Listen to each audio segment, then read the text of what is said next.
Kamusta o? Nakakamatay na pagpisil, maskuladong pangangatawan, napakalaking laki ng katawan at isang mahigpit na pagkapulupot na kayang kitilin ang buhay ng biktima nito sa loob lamang ng ilang sandali.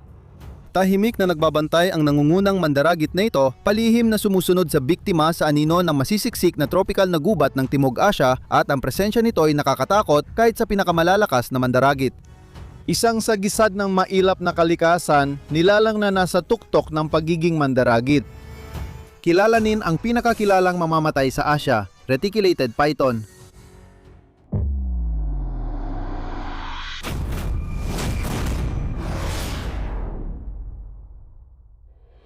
Ang Malayo python reticulatus o mas kilala bilang reticulated python ay isang dambuhalang ahas na namamayani bilang pinakamahaba at ikatlong pinakamalaking uri ng ahas sa mundo, kasunod ng higanteng anaconda at Burmese python.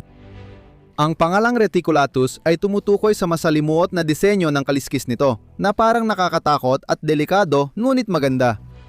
Ang reticulated python ay mula sa pamilyang Pythonidae, laing sinaunang halimaw na matagal nang umiiral sa mundo.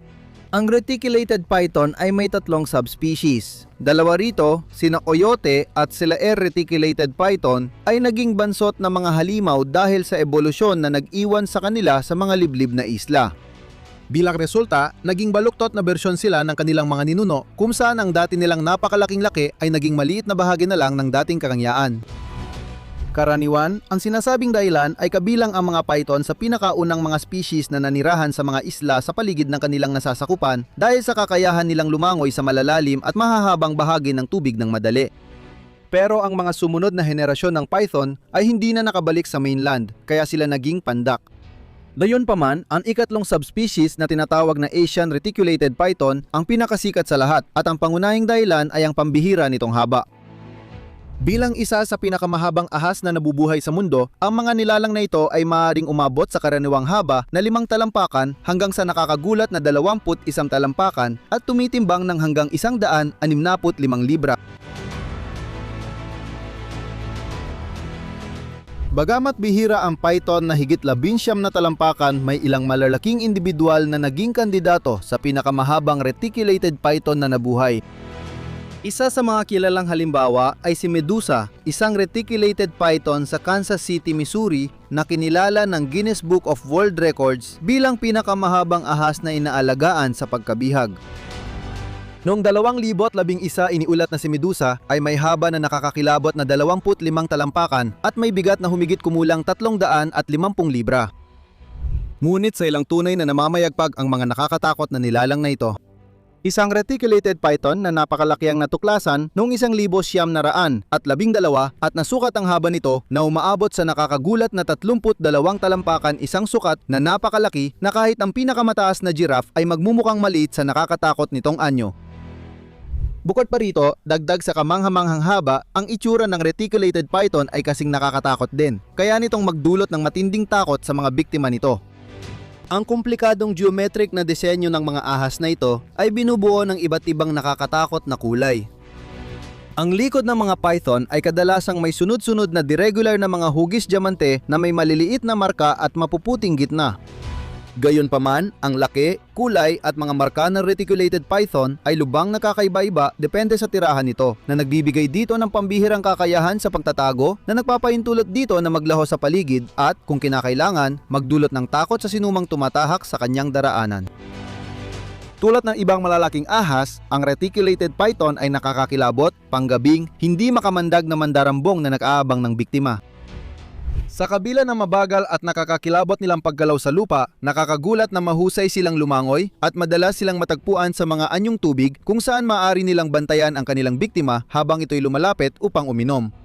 At bilang mga mandarambong na nag-aabang, kilala ang mga ahas na ito sa kanilang matyagang paghihintay hanggang sa lumapit sa kanila ang hindi naghihinalang biktima sa tamang layo para maatake nila. Bago balutin ng nakamamatay na layunin, walang awang dinudurog nila ang biktima sa pagpisil gamit ang lakas na 14 pounds bawat square inch. Inaalis ang buhay mula sa anumang kaya nilang mapigil na may isang kapat ng kanilang haba at bigat. Gayunpaman, ang natural na pagkain ng mga nilalang na ito ay binubuo ng mga mamal at paminsan-minsan ay mga ibon.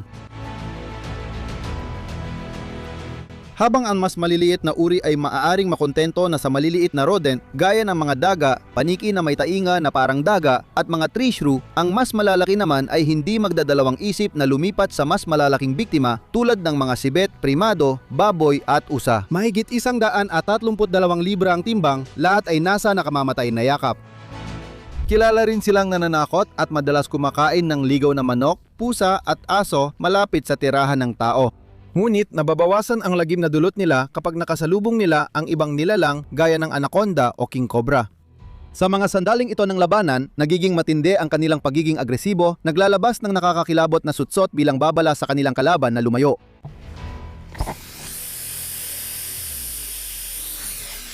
Sa isang video na kuha sa pampublikong daanan sa Singapore, isang nakakatakot na labanan sa pagitan ng king cobra at reticulated python ang naganap sa ating harapan. Lang maramdaman ang panganib, pumuwesto ng depensa ang python, pero mas mabilis at makamandag ang cobra, kaya ito ang unang umatake at kumagat, nagpapasok ng nakamamatay na neurotoxin sa dugo ng python sa pamamagitan ng makapal nitong balat. Pagkatapos, gumapang palayo ang cobra papunta sa mga damuhan, iniwan ang python na namimilipit sa matinding sakit. Makalipas ang ilang sandali, isiniwalat ng mga nakasaksi sa nakakakilabot na pangyayari na namatay ang python sa matinding sakit matapos ang ilang minuto. Hindi laging nananalo ang king cobra. Minsan, natatalo sila ng mga python gamit ang mabilis na atake sa ulo o biglaang pagdurog. Kadalasan, nabibiktima sila na makamandag na kagat ng king cobra. Ang mga tao at python ay kilalang mabagsik na magkalaban na nakikipaglaban para sa kanilang kaligtasan, lalo na sa mga lugar kung saan madalas ang interaksyon ng tao at ng mga hayop sa kagubatan. Habang patuloy na hinahabol ng mga tao ang mga ahas para sa kanilang balat, gamit na panggamot at kinukuha rin bilang alaga, gumaganti ang mga python ng nakamamatay na lakas at umatake, lalo na sa mga babae at mga magsasakang walang kamalay-malay. Kahit bihira ang pag-atake, ang ahas na ito ay naging sanhi ng maraming naiulat na pagkamatay sa kagubatan at sa pagkabihag.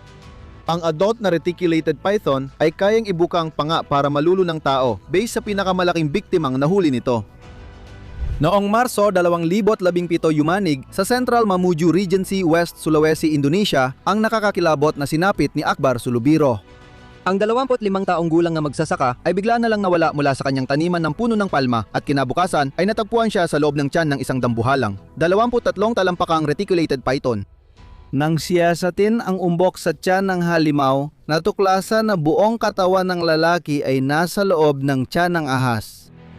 Katulad nito, sa isang insidente kamakailan na iniulat noong Oktubre 2022, 52 taong gulang na babae mula sa isang baryo sa Jambi, Indonesia, ang nakaranas ng malagim na sinapit. Pumunta siya sa taniman ng goma para kumuha ng dagta, ngunit hindi na siya bumalik.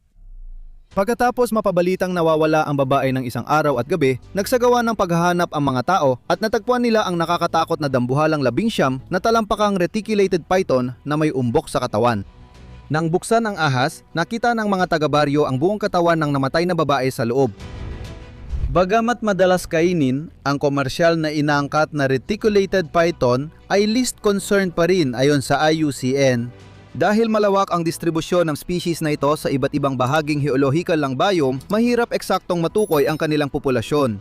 Bukod pa rito, nakakaya ng mga reticulated python na suportahan ang kanilang populasyon sa pamamagitan ng pag-aanak ng sapat na dami ng supling bawat taon. Bilang mga nilalang na namumuhay mag-isa, nagsasama-sama lamang sila ng kanilang sariling species tuwing panahon ng pagpaparis na nagaganap mula Pebrero hanggang Marso.